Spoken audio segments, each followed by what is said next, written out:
Welcome to the Standards Michigan Weekly Focus teleconference, where the door is open to discuss the week's work, but we also expand upon the underlying philosophy and strategy that guides that work.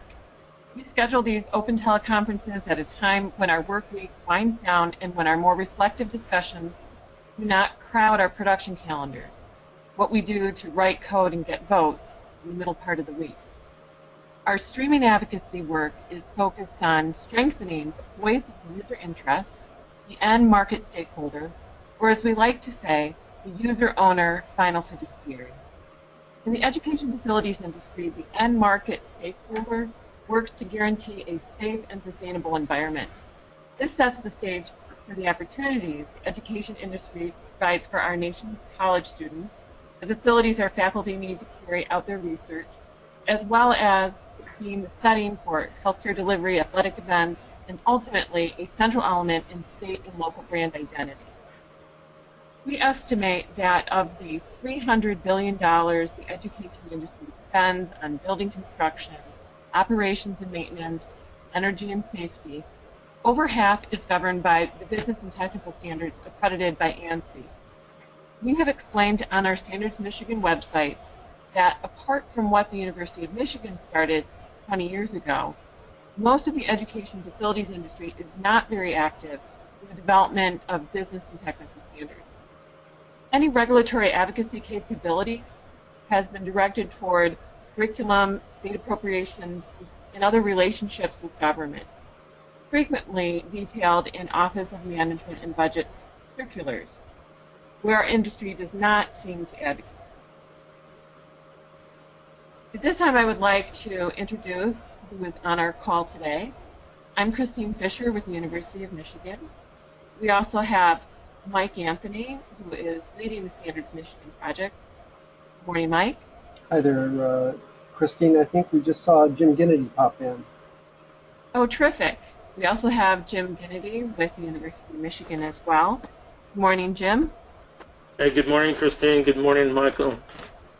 And also on our call from Los Angeles is Mike Toner, our video production expert. Good morning, Mike. Morning, everyone. I like to call. Perfect. Thank you all for I like to call him our man in LA. We have a man in LA. Everyone should have one. That's correct. Before I turn the call over to Mike Anthony, we would like to remind the facility constituencies in our industry, including the university-affiliated healthcare systems, to participate in the U.S. Census Department surveys. Although we will not have an expert from the Census Bureau on the call today, we have been in communication with that department recently. We will have to schedule expertise from the Census Bureau during another part of the week, and perhaps contingent upon administrative regulations at the Commerce Department, we'll be able to post a video blog on the subject of how the education industry number is derived before next month's construction update. On today's teleconference webpage, you'll find a link describing how the Census Department develops their estimates. As with all statistical work, much depends upon respondent surveys. Mike?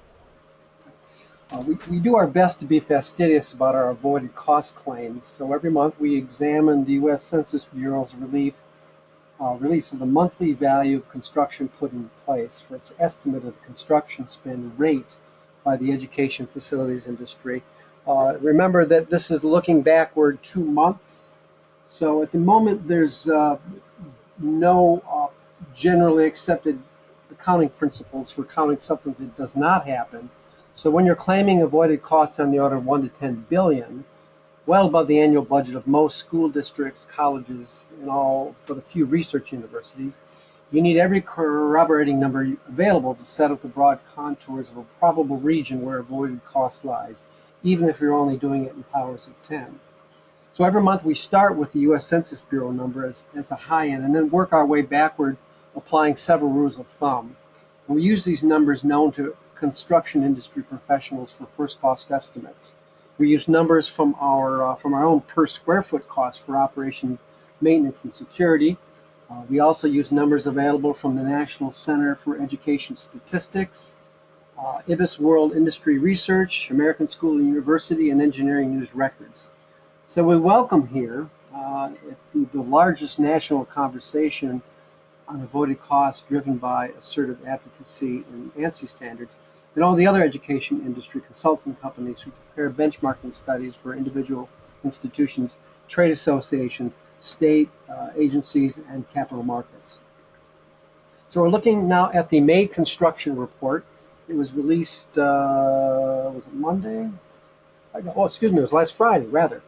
And we'll once again pick through it for clues about the magnitude and the direction of construction spend for what is usually revealed as the largest non-residential building construction market in the United States. So I'm going to drop out of Prezi for a moment so you can see the actual report. This is the actual report, and what you're going to see here is that, and I'll cut back to the Prezi, but when I make the claim that we're the largest non-residential building construction market in the United States, I want to make it clear how we come to that conclusion. I'm going to have to blow this up a little bit. Let's take it up so you can see who else we're looking at. So I'll get my little pointer going. So if you look at education here, it comes in at 84 billion. If you look at another number that's larger than that, that's electrical power. That would be the utility industry. And if you look at highway and street, that's 89 billion. So those, both power and highway and street, are above us. Now, residential construction, of course, is very high. Anybody who's flown on an airplane will realize that the residential construction market is quite a bit larger, 458 billion, and we are about a fifth of that. But that much said, if you look at even the office buildings, you think there's a lot of office buildings out there. It turns out that that market isn't as large as ours. This is K-12 school districts, colleges, and universities. I believe colleges and universities are probably somewhere half of this, maybe even, I want to say maybe below 20 billion of new construction renovations every year. But when we make this statement, I wanted people to understand that if you throw out residential and you throw out the utility industry and the road building industry, which is roughly the same size as ours, by the way, that's how we come to the claim that the education industry is the largest non-residential building construction market in the United States. So what I'll probably do here, so I wanted to let you, since I'm on this page here, it's divided up. One thing, once you've learned to look at this thing, and we've stared at this for quite a while, you understand that this number over here is the sum of what's going on in private and total. So the total construction, and then there's total private construction, and there's total public construction. If we go back to our Prezi then, you'll see that we make that we make that claim. What they've done for us, now remember, this is just public construction. If you look at private construction, they actually don't break it up here. So what we do is we look at the number, this number here, plus the number over here to get to that. So let's get a little bit closer, and I'm going to put us back in presentation mode, so it might be a little bit easier to zoom in. So this number, the 84.3 billion number there, is the sum of 32 and healthcare, 66.7 billion, and what I guess I covered it up here at 17.65. We will often place university-affiliated hospitals in public construction. So as you can see that there might be other public hospitals, we understand that, but there are a fair number of university-affiliated healthcare systems, and so that's where that comes from. We could take a guess that maybe half of this number is probably the construction of healthcare facilities, new clinics, large medical centers. We follow them, and we try to collaborate with other organizations like the American Society of Healthcare Engineers, but there's so much going on that maybe they're as busy as we are following and trying to craft these regulations. So that much said, let's move on to giving this a little bit of context. What I like to do here, it looks like I might have missed, I would like people to understand when we're dealing with $85 billion of construction spend, I want people to understand that that's roughly 5 times the amount of money we spend on space exploration. Where are we getting these numbers? We have a subscription to a marketing organization, a market research organization called IBIS World. And what we do here, you'll have to look up here to take a look at it. So they break up the markets according to the Standard Industrial Code. Some of you may be familiar with the Department of Commerce. So if we run through these industries, we can see in 2015, for example, all the money coming in was $461 million. They break it up between wages and then everything else. Everything else would be facilities, energy, security, administration, all that. So let's go to another. If we go to another report, this is public schools. Public schools is $635 billion. I guess it makes sense. Maybe they're $200 billion more. They're growing. They're not growing. We're growing, but they're not growing. Private schools, obviously much less, but they are growing at 1.2%. If you look at community colleges, they're not. They seem to be shrinking. They're at 60.1 billion coming in. For-profit universities, a significant segment, and they're growing actually faster than any part of the education industry. And so when you rack these all up and you just strip out labor, what's left? So we took the top line number they have, and we stripped out all labor, and we added it up. We get about 1.6 billion. Again, that includes furniture, energy, security, administration, electricians, custodial. That's where that number comes from. So when you look at, excuse me, that was the last, when did I do that one? That was 2013. And you may have to do a 2016 update on this. But what I'm trying to convey here is that we're looking at increase over time. This is the same numbers updated from the IBIS reports. We rack them up again, and we find that the costs have gone up. And it turns out it's about a 6% increase in cost from between 2013 and 2015, about 3% per year increase in cost. That number becomes important because part of that 3% we think we've been able to press down on. We could have a longer discussion about how it is that these costs end up coming up. A lot of it's complexity cost, safety cost, security cost.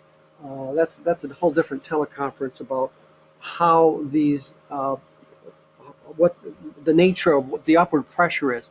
Suffice to say, if you go to our blog site, you'll see how those costs are raised. And as you see, we try to place downward pressure on them. So we'll often use a shorthand to say that roughly we're dealing with a $300 billion industry, and we break it up this way. We look at all of our costs, and then we're also going to include healthcare in this as well, because there are a number of academic hospitals in the mix. You'll find these numbers corroborated in other trade journals. 300 billion seems to come up repeatedly. Previous teleconferences we did cover that. Willing to cover that individually if any business officer would like to more detail on that. So all that said, we'd like to point out that the Facilities and Operations is a Fortune 2.5 company. It's larger than Chevron, smaller than Exxon, and the 85 billion is roughly, it's a little bit less than the revised annual revenue of Microsoft Corporation. So said another way, we're building at a rate of about slightly less than Microsoft's annual construction, annual revenue.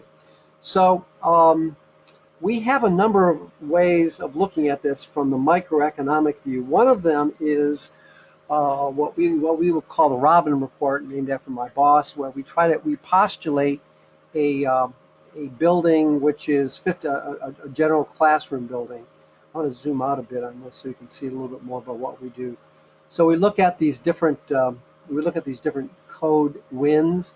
We don't we're not we have a general policy of not tooting our horn too much on this, out of respect for standards developers and also respect for the people who propose them. Many times they are honest proposals to well-meaning proposals, let's put it that way. But at other times they're well-meaning market-making proposals.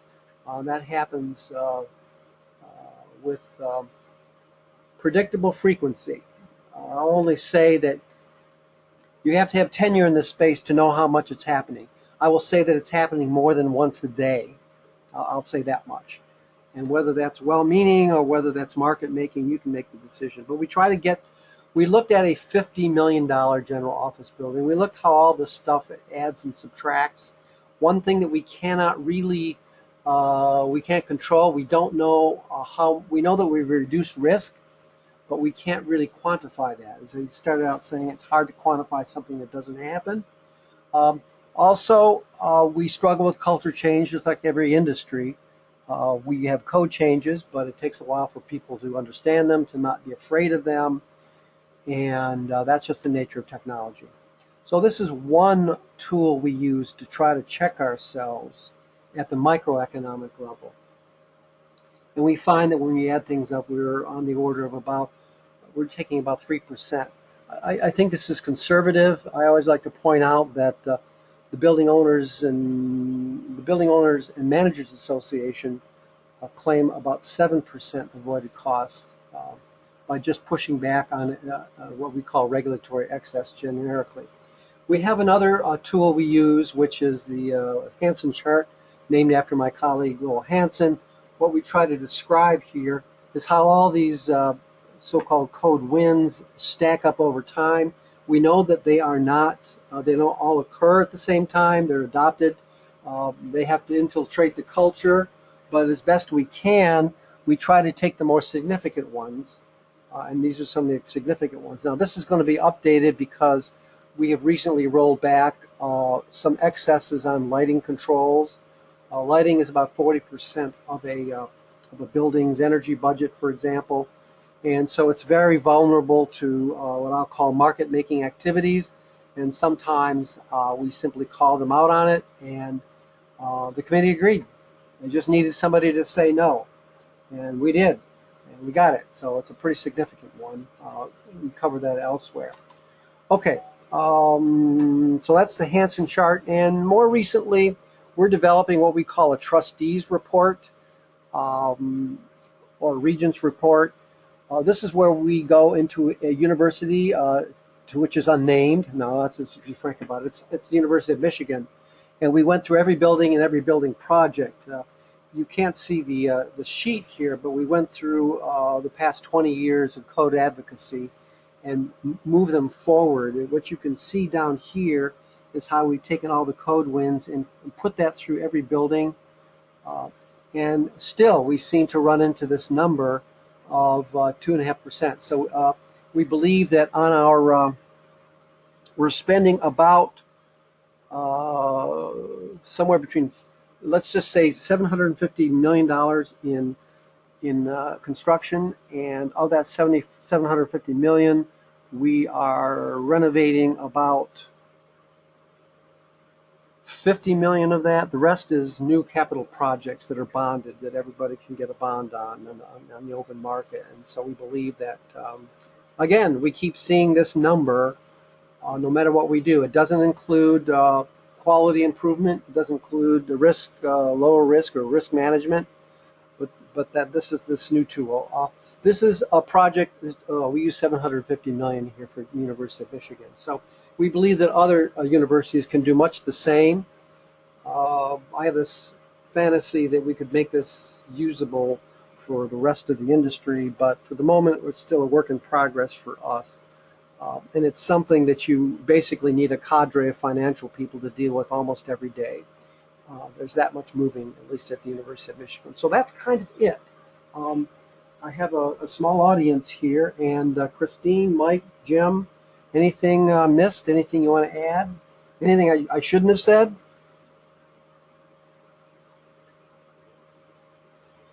I think the analysis that we do on this lends itself well to supporting the business case for Standards Michigan. So it's really helpful to review it monthly and realize what the actual magnitude of this industry is. Well, that's nice of you to say. We think we do this every month, of course, almost every month. We think we get a little bit better and more responsive to some of the questions that have come over the past 30 days. But as I like to say, it is the largest national conversation on this particular topic.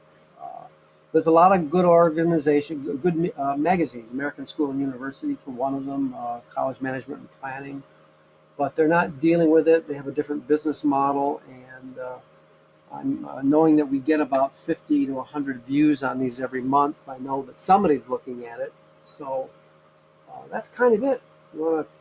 Unless there's any questions, you're welcome to close this one out, Christine. I'm fine, thank you, Michael. Again, this is always nice to hear this information. It's good to know that we're a good part of the business out there, so thanks again. Okay, well, terrific. Thank you all for joining us this morning. Some housekeeping before we close the call. We want everyone to remember that our regularly scheduled Open Door teleconference call will be next Wednesday, July 13th, 11 to 11:30 Eastern Daylight Time. The link to the call-in numbers will be available on our event calendar, which is located on our blog site. So again, thank you very much, and we hope to see you next Wednesday as well as any future Wednesdays for these open conferences. Thank you so much. Okay, have a great day.